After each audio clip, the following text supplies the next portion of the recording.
አብይ ጾምን የምንጾመው የት ለመድረስ ነው?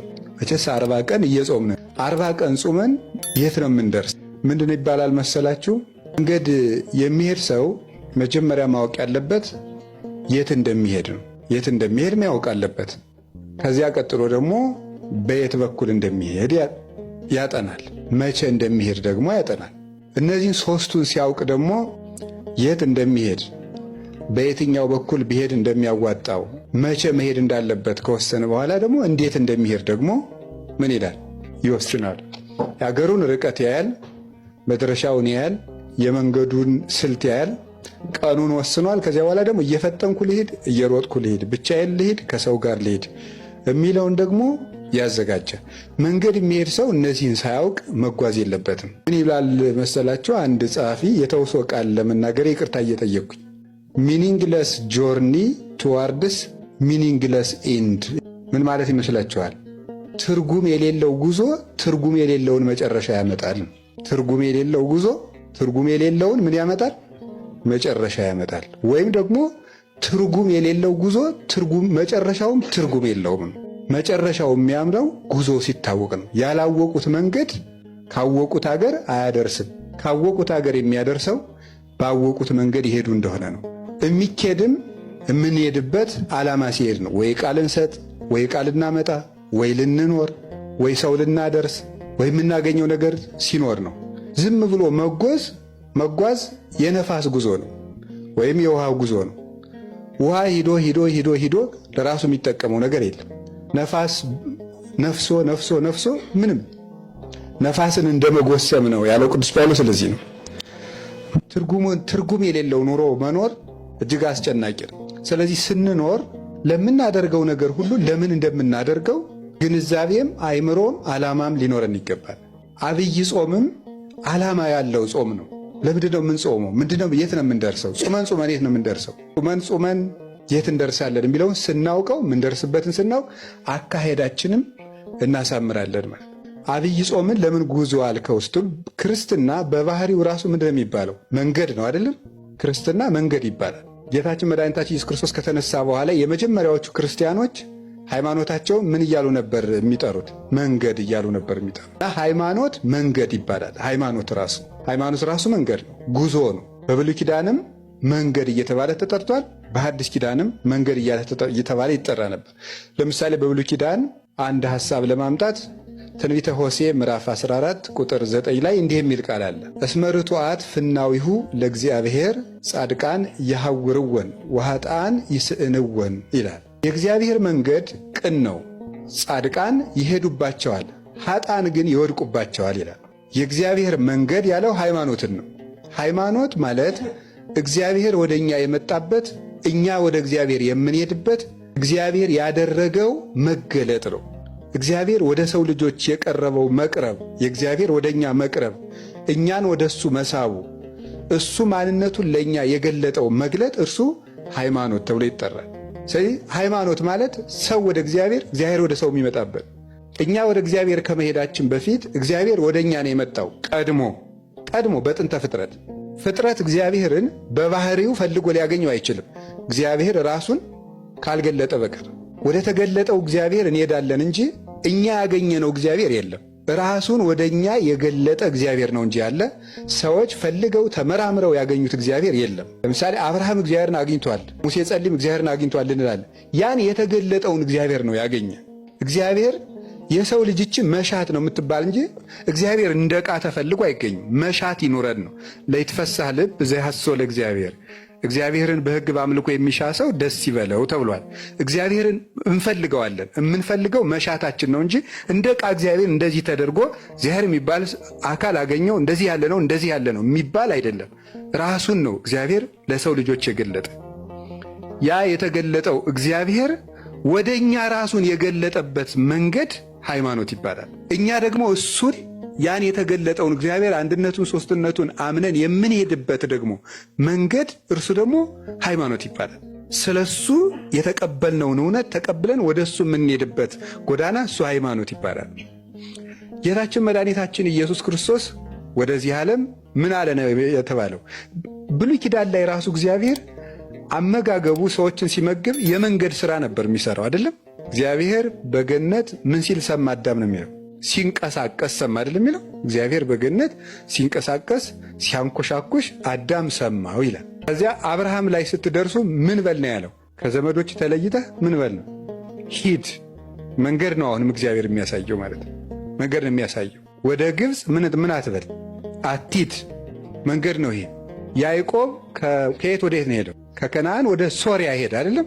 አሁንም ደግሞ ምንድን ነው ያለው እግዚአብሔር? ወደ ቤቴል ምንድን እንበል ነው ያለው? ተመለስ ሂድ ነው የሚለው እግዚአብሔር ያዕቆብን። ከዚያ በኋላ ደግሞ ከወለደ በኋላ በሀገሩ መኖር ከጀመረ በኋላ ወደ ግብፅ ምን በል ነው ያለው? ሂድ ወደ ግብፅ ወረዳ። አሁንም ከግብፅ ወጡና የ40 ዓመቱ የእግዚአብሔርና የሰው ልጅ ግንኙነት የምን ግንኙነት ነበረ? የመንገድ ላይ ግንኙነት ነበረ። የመንገድ ላይ ግንኙነት ነበረ። ስለዚህ እግዚአብሔር የመንገድ አምላክ ነው ማለት ነው። እኛም መንገደኞች ነን ማለት። እግዚአብሔር ደግሞ የመንገዳችን መሪ ነው። ስለዚህ ቅዱስ ዳዊት ምን አለ? ምርሃኒ እግዚኦ ፍኖተከ እንተ ባቲ አሐውር፣ አቤቱ የምሄድባትን መንገድ ምራኝ ብሎ ይጸልይ ነበር። አርት ፍኖቴ ወሁረቴ፣ መንገዶችን አቅናልኝ አካሄዴንም አሰማምርልኝ ያለ ይለምነው ነበር። ስለዚህ አባቶቻችን ወደ እግዚአብሔር የሄዱበት ነበር። አምላኬ አምላኬ ገይሳቤከ፣ አምላኬ ፈጣሪ ወደ አንተ ምን እላለሁ ነው እገሰግሳለሁ። ጸማት ነፍሴ ለከስ፣ ነፍሴ አንተን ተጠማች። ማይዜ እበጽሕ ወእሬ ገጾ ለአምላኬ፣ ደርሼ የፈጣሪን ፊት የማየው መቼ ነው? ጉዞ ነው። ወደ ሰማይ የሚደረግ ጉዞ፣ መቃተት፣ ናፍቆት ነው ሃይማኖት። ወደምንፈልጋት ወደ ነፍሳችን መዳረሻ ወደባችን ስለሆነ ከጥፋት አድኖ የሕይወት ወደብ ወደሚሆነን ወደ ክርስቶስ የሚደረግ ጉዞ ነው ሃይማኖት። ከዛ ጌታችን መድኃኒታችን ኢየሱስ ክርስቶስ ወደዚህ ዓለም መጣ። ይኸው መንገድ ነው። ይህም እኮ እግዚአብሔር ከሰማይ ወደ ምድር መጣና እናቱ የወለደችው የት ላይ ነበር የወለደችው? መንገድ እየሄደች ነው የወለደችው። ቤተልሔም ላይ መንገድ ልትቆጠር ሄዳ እዚያ መንገድ ላይ ነው የተወለደ። እንደተወለደ ምንድን ነው ያደረገው? መንገድ ነው የጀመረው። ወዴት ነው ሄደው? ወደ ግብፅ ነው ሄደው። ግብፅ ተመልሶ ወዴት ነው ሄደው? መንገድ ነው ሄደው። የት ነው ሄደው? ናዝሬት። በናዝሬት ሲያድግ ምን እያደረገ ነው ያደገ? እየሄደ ነው ያደገው። ከየት ወደ የት? ገሊላ ወደ ናዝሬት ወደ ኢየሩሳሌም እየሄደ ነው ያደገው። በምድር ላይ አንሶ ሰው ውስተ ምድር አይደል ያለ ቅዱስ ኤፍሬም። በምድር ላይ ምን አለ ነው? ተመላለሰ ነው። ሊጠመቅ ምን አለ? ሆረ ኢየሱስ እምገሊላ ሀበ ዮሐንስ፣ ሄደ። 40 ቀን ሲሞላው ሊጾም ወደ ምድረ በዳ ምን አለ? ሄደ። ተመልሶ ደቀ መዛሙርቱን ደግሞ የመንገድ ወግ ነው ያወጋቸው። ምንድን ያደረገ? ና ምን በለኝ ነው ትለወኒ፣ ምን በለኝ ነው ያለው? ከተለኝ ነው ያላቸው። መንገድ ነዋ። ሃይማኖት ክርስቶስን ማምለክ መንገድ ስለሆነ ደቀ መዛሙርቱን ሲመርጥ የመረጠበት ቃል ተከተለኝ የሚል ቃል ነበረ። ለጊዜው በእግር ፍጻሜው በግብር እያሉ አባቶቻችን እንደተረጎሙት። ከዚያ በኋላ ደግሞ መጨረሻ ላይ ምንድን ያደረገ? መስቀሉንም ተከተለኝ አለችው። ዘይፈቅድ ይትለወኒ ይጽላ ነፍሶ ያጥብ ወይ ጽሩ መስቀለ ሞቶ ወይ ትለወኒ። እኔ ሊከተለኝ የሚወድ ሰው ቢኖር ሰውነቱን ይጥላ፣ ራሱን ይካድ፣ ለሞት የሚያደርሰውን መስቀል መከራ መስቀል ተሸክሞ እኔን ይከተለኝ ነው ያለ። እኔን ይከተለኝ ማመን ክርስቶስን መከተል መንገድ ነው። ሲያስተምርም ምንድን ያላቸው? እኔ ራሴ ምንድን የነበር ያላቸው? መንገድ ነኝ። አነ ውእቱ ፍኖተ ጽድቅ ወሕይወት፣ እኔ የሕይወት መንገድ ነኝ ነበር ያላቸው። ዮሐንስ 14:6 ሄደን የምንደርሰው ስትለው ሕይወት እኔ ጋር ነው የምትደርሱት። እንዲህ ያለመሆኑ ማረጋገጫ እውነት ምንድን ነው ስለው እኔ ራሴ ምንድን ነኝ ያላቸው? እውነት። በየት አድርገን ነው የምንሄደው? እኔ መንገድ ነኝ ብሎ መለሰ። ከዚያ በኋላ ቅዱሳን ሐዋርያትን ከዚያ በኋላ ከቀራኔዮ ከሊጦስተራ ወደ ቀራኔዮ መስቀል ተሸክሞ ምን አለ? ተነስቶ ደግሞ ወደ ኤማዎስ ከደቀ መዛሙርቱ ጋር ምን አደረገ? ሄደ። ከትንሣኤ በኋላ ወዴታ ሄደ? ወደ ሰማይ አረገ። ከዚያ ተመልሶ ምን ያደርጋል? ይመጣል። ገር ነው ሁሉ እኮ መጽእ ካዕበ ወነሣእክሙ ከመ ታህልዉ አንትሙሂ ሀበ ሀሎ ከዋነ፣ ተመልሼ እመጣለሁ እናንተም እኔ ባለሁበት ትኖሩ ዘንድ እወስዳችኋለሁ። ስለዚህ ይወስደናል። መወሰድ መጨረሻችን መወሰድ ነው፣ መሄድ ነው። ከዚያ በኋላ ከሱ መድረስ ነው። በዚህ ዓለም ላይ ስንኖር ምን እያረግን ነው ካላችሁ፣ እየሄድን ነው። ኑሮ ራሱ መንገድ ነው። ምን እያደረግን ነው? ወዴት ነው እየሄድን ያለ ነው? እግዚአብሔር ወይ ወደ ሞት ወደ ሕይወት ነው። ወደ ሕይወት ከፈቀደልን ወደ እሱ ነው። አቃተን ደግሞ እንጂ እሱ ያውቃል። እና ቅዱስ ጳውሎስ ራሱ ምንድን ያለው? ወደ ክርስቶስ ልሄድ ምን እላለሁ? እናፍቃለሁ። ልሄድ መሞት ራሱ መንገድ ነው። ወፍናው ይሁኒ ለሞት ዘእግዚአብሔር ውእቱ፣ የሞት መንገድ የእግዚአብሔር መንገድ ነው፣ የእግዚአብሔር ጎዳና ነው ብሎ ቅዱስ ዳዊትም ነግሮናል። ስለዚህ በአብይ ጾም ያልበረታ መቼም አትበረታ። አሁን ሰሞኑን ሰይጣን መግቢያን የሚያጣው መግቢያ መድረሻ። ለምን ሰው ሁሉ ይጾማላ፣ ከሚጾመው ሰው አፍ እሳት ይተፋበታል ይላል፣ አይኑን ይወጋዋል። ስለዚህ ጾም ሲመጣ ሰይጣን መድረሻ ያጣ፣ ድል ይነሳል። አሁን በዚህ ጾም ምን ልታረጉ አሰባችሁ? ምንድነው? አሁን ቤተክርስቲያን ጾም አወጀች ለኛ ብላ፣ እስቲ ጌታን ምሰሉ ብላ፣ ክርስቶስን ምሰሉት፣ ከኔ ተማሩ እኔ የዋህ በልቤም ትሑት ነኝ ያለውን ክርስቶስን ምሰሉት ብላለች። እስቲ ክርስቶስን እንምሰለው በዚህ ጾም። በምንድነው? እንዴት ብንጾም ነው? ስለ ጽድቅ ሰው በብዙ ምክንያት ይጾማል። በጾም ግን የሆነ ችግር ይፈታል። ምዕመናን በአጀንዳ ነው መጾም ያለባችሁ። እስቲ በዚህ ጾም የትኛውን ችግር ልትፈቱ አሰባችሁ? የትኛውን ቁስል ልትሽሩ አሰባችሁ? የትኛውን ሱስ ልትላቀቁ አሰባችሁ? ጾም በምክንያት ነው የሚጾመው። በማቴዎስ ወንጌል ምዕራፍ 17 ላይ የተጻፈ አንድ ታሪክ ልንገራችሁና አበቃለሁ። ጌታችን መድኃኒታችን ኢየሱስ ክርስቶስ ሦስቱን የምስጢር ሐዋርያት ጴጥሮስን፣ ያዕቆብንና ዮሐንስን ይዞ ወደ ታቦር ተራራ ወጣ። ታውቃላችሁ አይደል? አዎ፣ ይዟቸው ወጣና በዚያ ተራራ ፊቱ ተለወጠ። እንደምታውቁት በደብረ ታቦር ክብሩን ገለጠ። ስንት ሐዋርያት ነው ይዞ የወጣው? 3 ሐዋርያት። እንደው ደስ ብሏቸው እነዚህ 3 ሐዋርያት ጌታ ሆይ በዚህ መሆን ለኛ መልካም ነው፣ እዚህ ካልኖርን ሁሉ አለ ጴጥሮስ። ይህ ሲደረግ ክርስቶስ ስንት ሐዋርያት ይዞ ነው የወጣው? ሐዋርያት አጠቃላይ ስንት ናቸው? ስንት ይቀራሉ? 9 ሐዋርያት። ይገርማቸዋል። ብዙ ጊዜ እኛ ደብረ ታቦርን ስንተርክ 9 ሐዋርያት ምን እያደረጉ እንደነበር ግን አንተርክ። እዛ ብርሃን እየበራ ደስ ሲላቸው 9 ሐዋርያት ችግር ውስጥ ነበሩ። በጣም ከፍተኛ ችግር ውስጥ ነበሩ። ምንድነው ችግራቸው? 9 ሆነው አንድ ሰውዬ ልጁ በጋኔን ተይዞበት እርኩስ መንፈስ ያለበት ልጅ ያለው ሰው ልጁን ይዞ መጥቶ እባካችሁ ፈውሱልኝ አላቸው ለ9 ሐዋርያት። የሚገርማችሁ ይህንን ጋኔን 9 ሐዋርያት በዚህ ቢሉት በዚያ ቢሉት ውጣ ቢሉት ምን ቢሉት አልወጣም አለ። ስንት ሆነው እምቢ አላቸው? 9 ሆነው። ውርደት አሱ ደግሞ ጋኔኑ እንዴት አይነት ክፉ! መቼስ ጥሩ ጋኔን የለም፣ ግን ይሄ ጋኔን ደግሞ በጣም ክፉ ነው። ምንድነው ክፋቱ ካላችሁ፣ አይሰማም፣ አይናገር። ምን አይልም? አይሰማም። የት ነው ያስከው ስትለው አይሰማም። ማነ ተናገር ስትለው አይናገር። ደንቆሮና ዲዳ የሆነ ጋኔን ለ9 ወዲህ ቢሉት ወዲያ ቢሉት እምቢ አለ። አሁን ይገርማቸዋል። 9 ሐዋርያት ሽምቅቅ ብለው ተዋርደው ቆመዋል። አሁን ምዕመናን እዚህ ቀራንዮ መድኃኔዓለም አንድ ሰው ልጁ ርኩስ መንፈስ ይዞት እዚህ መጥቶ የዚህ ደብር መደበኛ ካህናት 9 ካህናት ወጥተው ውጣ ቢሉት ጋኔሉ እምቢ ቢል ምንድነው የምትሉት? ዘንድሮ እኮ ቄስ የለም አይደለ? ምን አባት የለም እኮ ነው የምትሉት። እና ህዝቡ በቃ መታዘብ ጀመረ። ጸሐፍት ፈሪሳውያን ደግሞ ደስ አላቸው። ድሮም ጋኔን ማውጣታቸው ነበር ትንሽ ያስከበራቸው አጋንን ሐዋርያቱን። እምቢ ሲል መሳቂያ ያረጓቸው። 9 ሐዋርያት ተሸማቀቁ። ይሄ ሲሆን ጴጥሮስ፣ ዮሐንስና ያዕቆብ ከጌታ ጋር ደብረ ታቦር ላይ ናቸው። ጴጥሮስ ምን ይላል? ጌታ ሆይ በዚህ መሆን ለኛ መልካም ነው። እዛ ወንድሞች ይጨነቃሉ፣ አንተ በዚህ መሆን ለኛ መልካም ነው ትላለህ። አንዳንደኛ ሲመቸን እኮ የሌላው ችግር አይታየም። አሁን ጌታ 3ቱን ሐዋርያት ይዞ ወረደ። ይህ ሰውዬ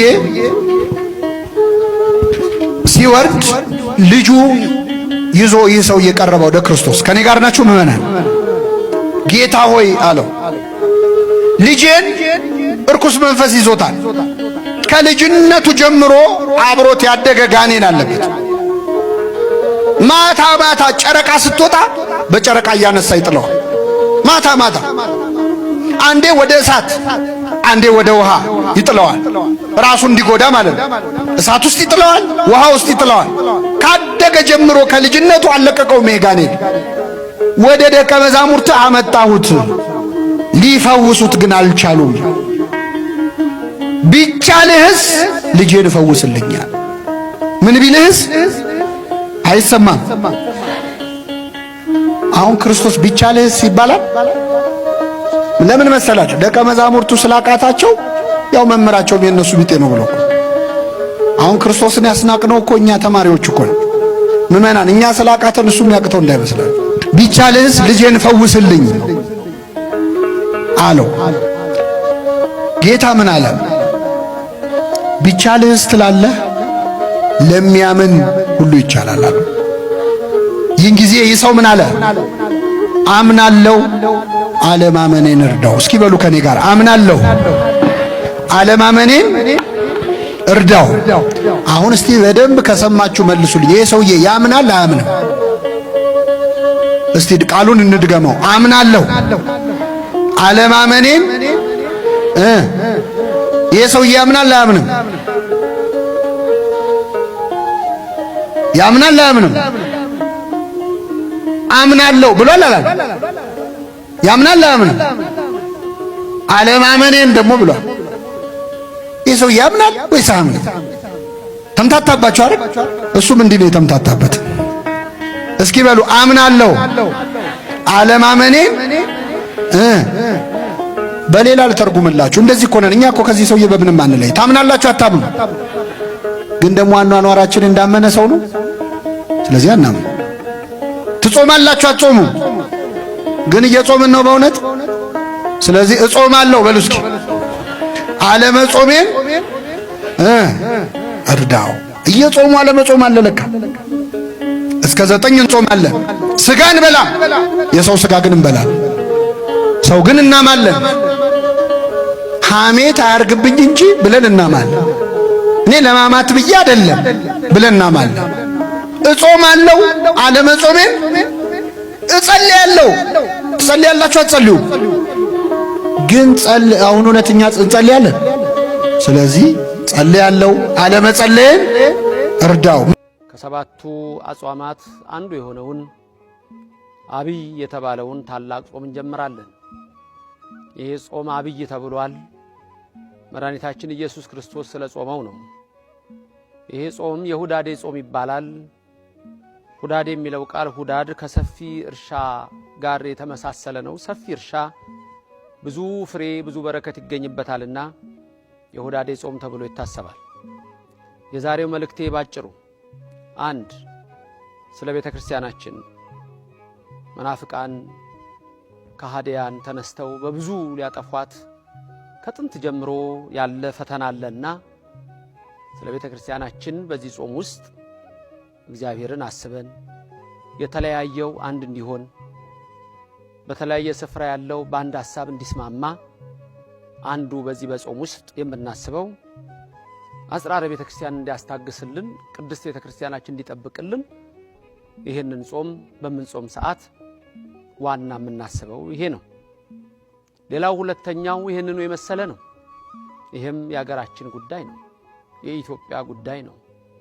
በዚህ ጾም ውስጥ እግዚአብሔርን ልንለምነው የሚገባው አንዱ እግዚአብሔር ምሕረትን እግዚአብሔር ቸርነትን ሰጥቶ ልክ ባለፈው ስናስበው የነነዌን ጾም እንዳሰብን እግዚአብሔር እንደ ደመና መጥቶ የነበረውን ሰዓት ገፎ እንደወሰደላቸው ይልቁንም በዚህ በአብይ ጾም ደግሞ ምሕረቱንና ይቅርታውን ቸርነቱንና በጎነቱን ለምነን አዎ የሰላም ሀገር ይኖረን ዘንድ ሁሉ ጊዜ ልንጸልይ ይገባል። እኔ አንድ ነገር ማምነው ሁሉ ጊዜም ሰላም ከላይ ነው፣ ዝናብም ከላይ ነው፣ ፀሐይም ከላይ ነው። እግዚአብሔር ሁሉን ያውቃል፣ ሁሉንም ይችላል፣ ያውቅበታል። እንድንሞት የሚያደርግ እግዚአብሔር እንድንወለድም መጀመሪያ ያደረገ እሱ ነው። ይሾማል፣ ይሽራል፣ ይተክላል፣ ይነቅላል። ሁሌም ደግሞ ትክክል ነው እግዚአብሔር። ስለዚህ በዚህ ጾም ውስጥ አንዱ የምናስበው አገራችንን የምሕረት ሀገር፣ የሰላም ሀገር፣ የፍቅር ሀገር እንዲያደርግልን በምሕረት አይኑም እንዲመለከተን ነው። ሌላው በተለያየ ቦታ በስቃይ በመከራ ያሉ በእስር ቤት ውስጥ የሚንገላቱ ሰው ቤት ውስጥም ሆነው ሰው ቤት እስር ቤት የሆነባቸው ወገኖቻችን በተለያየ ዓለም ላይ የተበተነው ሕዝባችን ባሉበት እግዚአብሔር መልካም የሆነውን ነገር ያደርግላቸው ዘንድ መጸለይ ነው። ሌላው ስለ ራሳችንም መጸለይ ነው። እግዚአብሔር ሕይወታችን እንዲባርክ ኑሯችን እንዲቀድስ ፍቅርና ሰላም እንዲሰጠን ሁሉ ጊዜ ልንማጸነው ይገባል። ይሄ አብይ ጾም አብይ ነው ብያችኋለሁ። ጌታ የጾመው ነው። 40 ቀን 40 ሌሊት ጾመ ብሎ ማቴዎስ ምዕራፍ 4 ቁጥር 1 እንደሚነግረን ጌታችን ኢየሱስ ክርስቶስ ከተጠመቀ በኋላ ሳይውል ሳያድር ወደ ቆሮንቶስ ገዳም ሄዶ 40 ቀን 40 ሌሊት ጾሟል። እርግጥ ይሄ ጾም እኛ ስንቆጥረው 55 ቀን ሊመጣ ይችላል። ምክንያቱም 15ቱ ቅዳሜና እሁዶች ናቸው። በጠዋት ቁርስ ስለሚበላ ስለማይጾሙ ከ55 15ቱ ሲነሳ 40 ይሆናል። አባቶቻችን ይህን ስራ ሰርተዋል። ሌላም ትርጉም አለው። ለአሁን ግን ይህን ነው ማስተላልፈው። ጾሙን የበረከት የፍሬ አድርጎ ከእግዚአብሔር መንገድ ሳንወጣ የእግዚአብሔር ሕግ ጠብቀን ከእግዚአብሔር በረከት የምናገኝበት እንዲሆን ፍቃድ ይሁን። አዛኝቱም መብርሃን አትለያችሁ፣ የመላእክት ጥበቃም ከእናንተ ጋር ይሁን። እግዚአብሔር ይባርካችሁ፣ ፊቱንም ያብራላችሁ። አሜን። ሰው ለምን ይጾማል? አንዳንድ ሰው ለሌላ ሰው ለመታየት ብሎ ይጾማል ይላል ክርስቶስ። እንደ ግብዞች አትጹሙ፣ በሰው ሊታዩ ይጾማሉ አለ። አብረዋችሁ የሚሰሩ ሰዎች ሲጾሙ ስታዩ አቤት ያሳፍራል፣ እኔ ከመሃል ተለይቼ መብላት የለብኝም ብሎ ሰው እንዲያየው ይጾማል። ለታይታም ይጾማሉ። በጣም እየጾሙ ግን ሰው ካላየ ቅርም ይላቸው ካላወሩ በሽምብራ ሊጾሙ ይችላሉ። ሰዎች እንደው በቃ ይችን አብይ ጾም ቆሎ እየበሉ እየጾሙ ግን ሰው እንዲሰማ ይፈልጋል። በቀጥታ በሽምብራ ጾማለሁ አይሉም። በተዘዋዋሪ ነግሯል። አንተ ሽምብራ ተወዶ የለ እንደ ይላሉ። በቀደም ለዚህ ለጾም ብዬ ስገዛ ይሏል። አንድምታው የምጾመው በምንድነው ነው እወቁልኝ ማለት ነው። ያንዳንድ ሰው ጽድቁን ያወራል። እኔ ጥሎብኝ ለደሃ መርዳት ወዳለሁ ግን እረዳለሁ ብዬ ማውራት አልወድም የሚሉ ሰዎች ምን እያደረጉ ነው? አይገርምም? ትትናውም እንዳይቀር ትቢቱም እንዳይቀር እጅ ታጥቦ ኃጢአት መስራት እንደ ጲላጦስ ማለት ከደሙ ምንድነው ያለው? ትሁትም ነኝ ትቢተኛም ነኝ። እና ጾም ለታይታ ሲጾም ደስ አይለውም እግዚአብሔር። እንደ ግብዞች አትጹሙ፣ ለሰው ልትታዩ አትጹሙ አለ እግዚአብሔር። እንዲያችሁ ይሄ አዋጅ ጾም ነው። አሁን አብይ ጾም ሰው እንዳያየኝ ብላ እያልኩ አይደለም እኮ እውነት ነው ብሎ ሄዶም ይበላል። አሁን ይሄን ይዞ አይደለም።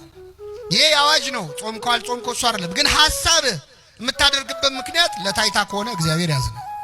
አንዳንዱ ቢጾምበት ምክንያት ለቁጠባ ይጾማል። አሁን አንዳንድ ሰው አብይ ጾም ሲግመጣ በቃ የቁርስ ወጪን ዘጋው ይላል።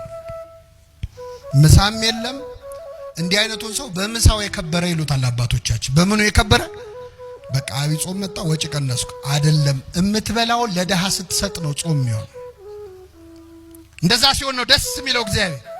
እህቶቻችን ይቅርታ አድርጉልኝ፣ በርካታ እህቶቻችን ለተክለ ሰውነታቸው ማማር ብለው ይጾማሉ። አይጾም አንጀታቸው እስኪጣበቅ ውሃ ብቻ እየጠጡ ለውበት ማለት ነው። ሲያጌጡ ይመላለጡ ይባላል። ለውበት ብለው አንጀታቸው ይሄ የጽድቅ አይደለም። ዳይት ነው እንጂ ፋስቲንግ አይባልም። ይሄ ጾም አይደለም፣ እግዚአብሔር አይከብርበት። ምን ሲሆን ነው እግዚአብሔር ደስ የሚለው?